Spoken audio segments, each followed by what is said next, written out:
അമൃത് Veni hair elixir presents daily news സായാഹ്ന വാർത്തകൾ powered by Pulimoottil silks KSFE in association with Joya Lucas. എന്താ ഒരു mood off? ഇപ്പൊ മുടി വല്ലാതെ കൊഴിയുന്നുണ്ട്, അതാ തോന്നുന്നു.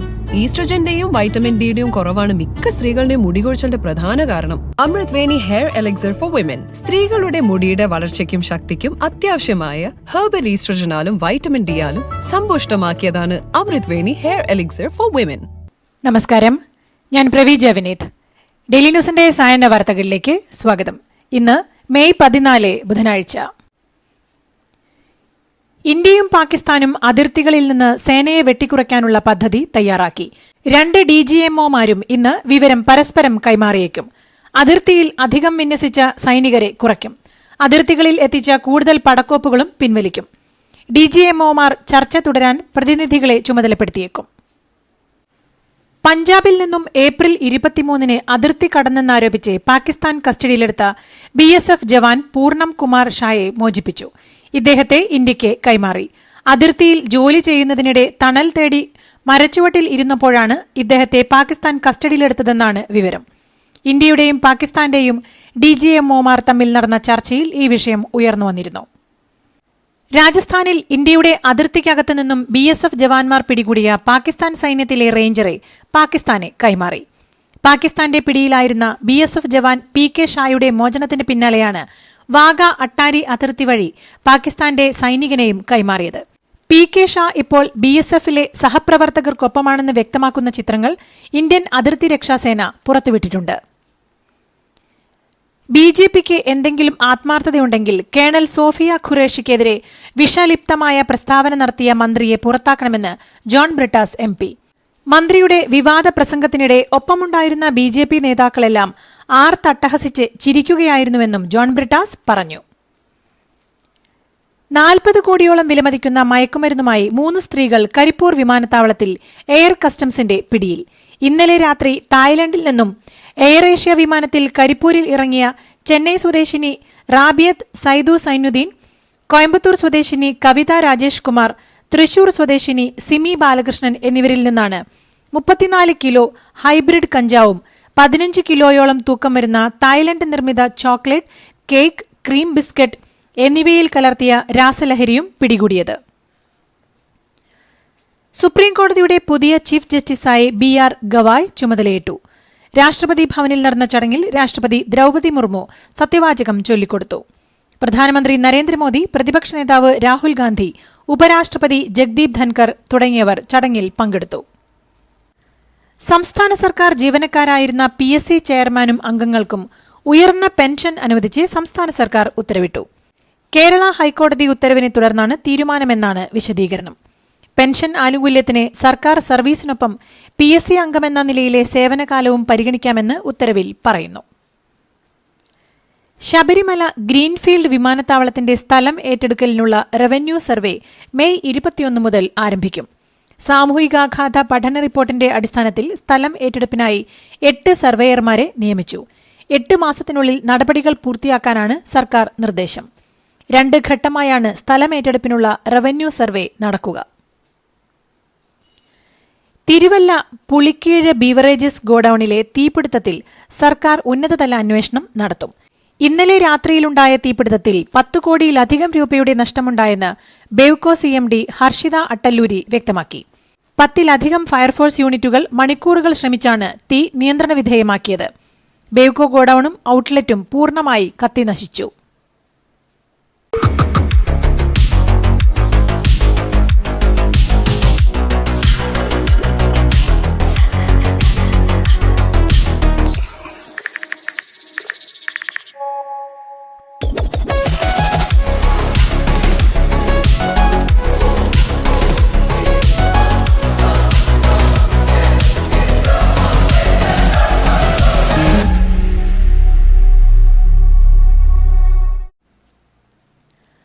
വഞ്ചിയൂർ കോടതിയിൽ യുവ അഭിഭാഷകയെ സീനിയർ അഭിഭാഷകൻ ക്രൂരമായി മർദ്ദിച്ച സംഭവം ഞെട്ടിക്കുന്നതാണെന്ന് BJP മുൻ സംസ്ഥാന അധ്യക്ഷൻ K. സുരേന്ദ്രൻ പറഞ്ഞു.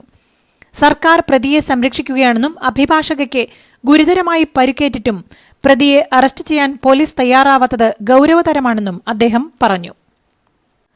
വഞ്ചിയൂരിൽ ജൂനിയർ അഭിഭാഷക ശ്യാമിലിയെ മർദ്ദിച്ച മുതിർന്ന അഭിഭാഷകനായ ബെയ്ലിൻ ദാസിനെ 6 മാസത്തേക്ക് ബാർ കൌൺസിലിൽ നിന്ന് സസ്പെൻഡ് ചെയ്യും. ഇത് സംബന്ധിച്ച ഔദ്യോഗിക അറിയിപ്പും ഉടൻ പുറത്തുവിടും. നേരത്തെ ബെയ്ലിൻ ദാസിനെ ബാർ അസോസിയേഷൻ സസ്പെൻഡ് ചെയ്തിരുന്നു. യഹോവ സാക്ഷികളുടെ സമ്മേളനത്തിനിടെ കളമശ്ശേരിയിൽ നടന്ന സ്ഫോടനവുമായി ബന്ധപ്പെട്ട കേസിൽ സാക്ഷി പറഞ്ഞ വ്യക്തിക്കെതിരെ ഭീഷണി. മലേഷ്യയിൽ നിന്നാണ് ഫോൺ കോളായി ഭീഷണി സന്ദേശമെത്തിയത്. സംഭവത്തിൽ കൊച്ചി കളമശ്ശേരി പോലീസ് കേസെടുത്തു. യഹോവ സാക്ഷികൾ വിശ്വാസി സമൂഹത്തിൽപ്പെട്ട ശ്രീകുമാർ എന്ന വ്യക്തിക്ക് നേരെയാണ് ഭീഷണി. പത്തനംതിട്ട നിരണം പഞ്ചായത്തിൽ കോൺഗ്രസിന് ഭരണം നഷ്ടമായി. സിപിഎം കൊണ്ടുവന്ന അവിശ്വാസം വിജയിച്ചു. പ്രസിഡന്റ് അലക്സ് ജോൺ പുത്തൂപ്പള്ളിക്കെതിരെയാണ് സിപിഎം അംഗങ്ങൾ അവിശ്വാസം കൊണ്ടുവന്നത്. ഗ്രാമപഞ്ചായത്ത് മുൻ പ്രസിഡന്റും UDF അംഗവുമായ KP പുന്നൂസ്, സ്വതന്ത്രാംഗമായ അന്നമ്മ ജോർജ് എന്നിവർ LDFന് അനുകൂലമായി വോട്ട് ചെയ്തതോടെയാണ് ഭരണം നഷ്ടമായത്. പരാതി നൽകാനെത്തിയ ദളിത് യുവാവിനെ മർദ്ദിച്ച സംഭവത്തിൽ പോലീസുകാർക്കെതിരെ കേസെടുക്കാൻ കോടതി ഉത്തരവിട്ടു. തെന്മല SHO ആയിരുന്ന Vishwambharan, SI DJ Shalu എന്നിവർക്കെതിരെയാണ് Kottarakkara SC/ST കോടതിയുടെ നടപടി. പരാതിക്കാരനായ രാജീവ് പോലീസ് സ്റ്റേഷനിൽ അതിക്രമത്തിന് ഇരയായതിന് പ്രഥമദൃഷ്ട്യാ തെളിവുണ്ടെന്ന് നിരീക്ഷിച്ചാണ് കോടതി നടപടി. പത്തനംതിട്ട കോന്നിയിൽ കാട്ടാന ഷോക്കേറ്റ് ചെരിഞ്ഞ സംഭവത്തിൽ വനംവകുപ്പ് കസ്റ്റഡിയിലെടുത്തയാളെ KU ജനീഷ് കുമാർ MLA ബലമായി മോചിപ്പിച്ചു. പാടം ഫോറസ്റ്റ് സ്റ്റേഷനിലെ ഉദ്യോഗസ്ഥർ കസ്റ്റഡിയിലെടുത്ത ആളെയാണ് മോചിപ്പിച്ചത്. സ്ഥലം പാട്ടത്തിനടുത്ത് കൃഷി ചെയ്യുന്നയാളുടെ സഹായിയെ ചോദ്യം ചെയ്യാൻ വിളിപ്പിച്ച വിവരമറിഞ്ഞെത്തിയ MLA വനംവകുപ്പിന്റെ കസ്റ്റഡിയിൽ നിന്ന് ഇയാളെ മോചിപ്പിക്കുകയായിരുന്നു. തിരുവനന്തപുരം ശ്രീ പത്മനാഭസ്വാമി ക്ഷേത്രത്തിലെ സ്വർണം മോഷ്ടിക്കാൻ ശ്രമിച്ച കേസിൽ കൂടുതൽ ജീവനക്കാരിലേക്ക് അന്വേഷണം. കഴിഞ്ഞ 7 മുതൽ 10-ാം തീയതി വരെ ആടയാഭരണങ്ങളുടെ ചുമതല വഹിച്ചിരുന്ന 24 ജീവനക്കാരെ പോലീസ് ചോദ്യം ചെയ്തു. ഇവരുടെ മൊബൈൽ ഫോൺ റെക്കോർഡുകളും പരിശോധിച്ചു വരികയാണ്. എറണാകുളം കടവന്ത്രയിൽ സ്വകാര്യ വ്യക്തി കരാറെടുത്ത് നടത്തുന്ന റെയിൽവേയുടെ കാറ്ററിംഗ് സെന്ററായ വൃന്ദാവൻ എന്ന സ്ഥാപനത്തിൽ നിന്ന് ആരോഗ്യവിഭാഗം നടത്തിയ പരിശോധനയിൽ പഴകിയ ഭക്ഷണം പിടികൂടി. വന്ദേഭാരത് അടക്കമുള്ള ട്രെയിനുകളിലേക്ക് ഇവിടെ നിന്നും ഭക്ഷണം വിതരണം ചെയ്യുന്നുണ്ടെന്നാണ് വിവരമെന്ന് ഹെൽത്ത് ഇൻസ്പെക്ടർ VV സുരേഷ് അറിയിച്ചു. ആലപ്പുഴയിൽ കോളറ ബാധയെന്ന് വിവരം. തലവടി സ്വദേശിയായ 48-കാരനാണ് രോഗബാധ ഉണ്ടായിരിക്കുന്നത്. വിശദ പരിശോധന നടക്കുന്നതായി ആരോഗ്യവകുപ്പ് അറിയിച്ചു. രോഗി തിരുവല്ലയിലെ സ്വകാര്യ ആശുപത്രിയിൽ ചികിത്സയിലാണ്. സംസ്ഥാനത്ത് ഈ വർഷം സ്ഥിരീകരിക്കുന്ന 2ാമത്തെ കേസാണിത്. പട്ടത്താനം സന്തോഷ് വധക്കേസിൽ 2ാം പ്രതിക്ക് ജീവപര്യന്തം തടവുശിക്ഷ വിധിച്ച് കോടതി. വടക്കേവിള പട്ടത്താനം സ്വദേശി സജീവനെയാണ് കോടതി ജീവപര്യന്തം തടവിന് ശിക്ഷിച്ചത്. 2 ലക്ഷം രൂപ പിഴയും വിധിച്ചു. കൊല്ലം 4th അഡീഷണൽ സെഷൻസ് കോടതിയുടേതാണ് വിധി. 1997 നവംബർ 24-നാണ് RSS നേതാവായിരുന്ന സന്തോഷ് കൊല്ലപ്പെട്ടത്.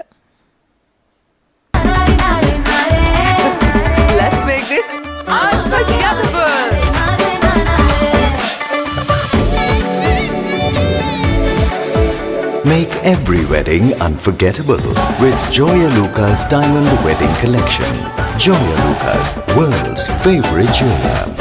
ഓഫീസ് സമയം കഴിഞ്ഞാലും അവധി ദിനമാണെങ്കിലും പണത്തിന് ആവശ്യമെങ്കിൽ മൊബൈൽ ആപ്പ് വഴി ഉടനടി അക്കൗണ്ടിലെത്തും. അതാണ് KSFE smart gold over draft. ഏത് ശാഖയിലും സ്വർണം വയ്ക്കൂ. മൊബൈൽ ആപ്പ് വഴി എപ്പോഴും എവിടെ വച്ചും പണം പിൻവലിക്കൂ. പരമാവധി 50 ലക്ഷം രൂപ വരെ. അതിവേഗ പ്രോസസിംഗ്.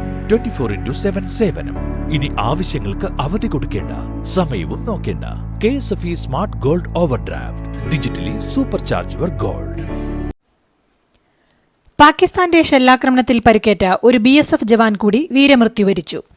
ഷെല്ലാക്രമണത്തിൽ ഗുരുതരമായി പരിക്കേറ്റ് ചികിത്സയിലായിരുന്ന രാംബാബു പ്രസാദാണ് മരിച്ചത്. സിവാൻ ജില്ലയിലെ ഗൌതം ബുദ്ധ നഗർ പോലീസ് സ്റ്റേഷൻ പരിധിയിലുള്ള വാസിൽപൂർ ഗ്രാമത്തിലെ താമസക്കാരനായിരുന്നു രാംബാബു. തമിഴ്നാട്, ഗുജറാത്ത്, ആന്ധ്രാപ്രദേശ് എന്നിവിടങ്ങളിൽ മെഗാ കപ്പൽ നിർമ്മാണ അറ്റകുറ്റപ്പണി സൌകര്യങ്ങൾ സ്ഥാപിക്കുന്നതിനായി തീരദേശ ഭൂമി കണ്ടെത്തി. ആദ്യ പദ്ധതികളിൽ ഒന്ന് തമിഴ്നാട്ടിലെ തൂത്തുക്കുടിയിൽ മെഗാ കപ്പൽ നിർമ്മാണ കേന്ദ്രമായിരിക്കും. ദക്ഷിണ കൊറിയയുടെ HD ഹുണ്ടായ് കൊച്ചിൻ ഷിപ്പ്യാർഡ് ലിമിറ്റഡുമായി സഹകരിച്ചാണ് 10,000 കോടി രൂപയുടെ പദ്ധതി സ്ഥാപിക്കുക. ഓപ്പറേഷൻ സിന്ദൂറിന് ശേഷം ഇന്ത്യയെ ലക്ഷ്യം വെച്ചുള്ള തെറ്റായ വിവരങ്ങളും വ്യാജ വാർത്തകളും പ്രചരിപ്പിച്ചതിനെ തുടർന്ന് ചൈനയുടെ സർക്കാർ ഉടമസ്ഥതയിലുള്ള മാധ്യമങ്ങളായ global times, Xinhua news agency എന്നിവയുടെ ഔദ്യോഗിക എക്സ് അക്കൌണ്ടുകൾ മരവിപ്പിച്ച് ഇന്ത്യൻ സർക്കാർ. ഗ്ലോബൽ ടൈംസിന്റെ ഇന്ത്യയിലെ പ്രവേശനം നേരത്തെ നിർത്തിവച്ചതിനു ശേഷം 2 ആഴ്ചയ്ക്കുള്ളിൽ എടുക്കുന്ന രണ്ടാമത്തെ നടപടിയാണിത്. ഇന്ത്യ പാകിസ്ഥാൻ സംഘർഷങ്ങളിൽ പാകിസ്ഥാനൊപ്പമെന്ന് ആവർത്തിച്ച് തുർക്കി. പാകിസ്ഥാനെതിരെയുള്ള മിസൈൽ ആക്രമണങ്ങളെ നേരത്തെയും തുർക്കി അപലപിച്ചതാണെന്നും പ്രസിഡന്റ് എർദോഗൻ ആവർത്തിച്ചു. ഇപ്പോഴത്തെ വെടിനിർത്തൽ തുടരണം, പാകിസ്ഥാനെതിരെ കൂടുതൽ ആക്രമണങ്ങൾ പാടില്ലെന്നും തുർക്കി ആവശ്യപ്പെട്ടു. തുർക്കി പബ്ലിക് ബ്രോഡ്കാസ്റ്ററായ TRT വേൾഡിന്റെ സോഷ്യൽ മീഡിയ അക്കൌണ്ടുകൾ ഇന്ത്യ ബ്ലോക്ക് ചെയ്തതായി റിപ്പോർട്ട്. ഓപ്പറേഷൻ സിന്ദൂറിന് ശേഷം പാകിസ്ഥാനെ അനുകൂലിച്ച് തുർക്കി പരസ്യമായി രംഗത്തെത്തിയതിന് പിന്നാലെയാണ് ഇന്ത്യയുടെ നടപടി. Turkish radio and television corporation നടത്തുന്ന 24 മണിക്കൂർ ഇംഗ്ലീഷ് ഭാഷാ വാർത്താ ചാനലാണ് TRT വേൾഡ്. അരുണാചൽ പ്രദേശിലെ നിരവധി സ്ഥലങ്ങളുടെ പേര് മാറ്റാനുള്ള ചൈനയുടെ നീക്കത്തെ തള്ളിക്കളഞ്ഞ് ഇന്ത്യ. ചൈന അവകാശവാദം ഉന്നയിക്കുന്ന അരുണാചൽ പ്രദേശിലെ സ്ഥലങ്ങളുടെ ചൈനീസ് പേരുകളുടെ പട്ടിക ബീജിംഗ് വീണ്ടും പുറത്തിറക്കിയതിന് പിന്നാലെയാണ് ഇന്ത്യൻ വിദേശകാര്യ മന്ത്രാലയം പ്രസ്താവന ഇറക്കിയത്. റിയാദിനെ ഒരു പ്രധാന ലോക ബിസിനസ് കേന്ദ്രമാക്കിയതിനെ സൌദി കിരീടാവകാശി മുഹമ്മദ് ബിൻ സൽമാനെ പ്രശംസിച്ച് US പ്രസിഡന്റ് ഡൊണാൾഡ് ട്രംപ്.